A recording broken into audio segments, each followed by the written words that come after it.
Anytime you aren't winning games on any team, frustration can start to mount, but how would you describe just sort of the attitude that the team has right now?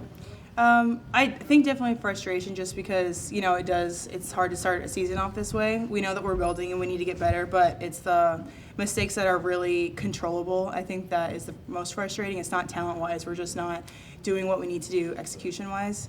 So today's kind of a day. We're back at home. We're playing a good team. They're beatable. We can win this game. And so we have to show that we've put together everything we've learned from the past 5 games.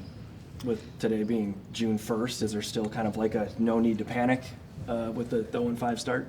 Yeah, it's the beginning of the season, definitely. Nothing's been decided at this point. We still have plenty of time to turn it around, but it's time to start getting it in gear. If we're not learning after 5 games, I think that shows a pattern.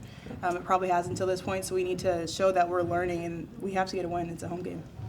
What has it been like to see Jess kind of step forward into this role where she leads the team in minutes and assists and rebounds, field goal percentage, where she is also kind of that last line of defense now, the kind of player she's having to go up against, back to back to back, these centers, and kind of having her and seeing her, process to get to this role right here. Jess has been doing great for us. She's kind of the glue right now on offense and defense. She's getting rebounds, like you said, getting stops. She's being really aggressive.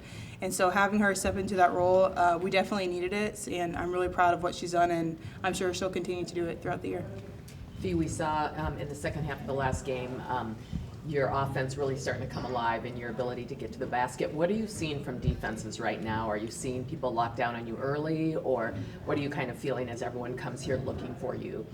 Definitely a lot of help in the paint, which is, where I like to be. And after 5 years in the league, it's understandable that they've scouted me by this point. So I have to get into different actions so that I can get back into the paint. So that means shooting, pull-ups, or on the perimeter, or whatever it is. And I think I got a little bit more aggressive with that in the second half. Has it still been that kind of feeling out process like Cheryl has talked about, like finding that offense from the perimeter first, and how that is a jump for this year?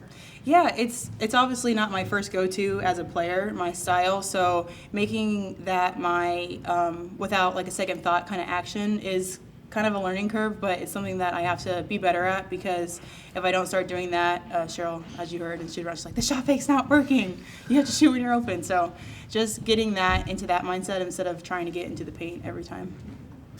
Connecticut is a really good rebounding team, set a record last year in the WNBA with rebounds, and they get to the free throw line a lot.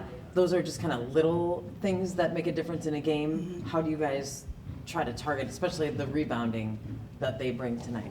Bringing all 5. So that was something that we were really locked in on, is making sure that everyone's rebounding and not just like blocking out on the perimeter, going to seek rebounds. We did a lot of that last game, kind of just watching the ball, and then they would come behind us. So it's really going to be in the front of our minds today to go seek that out.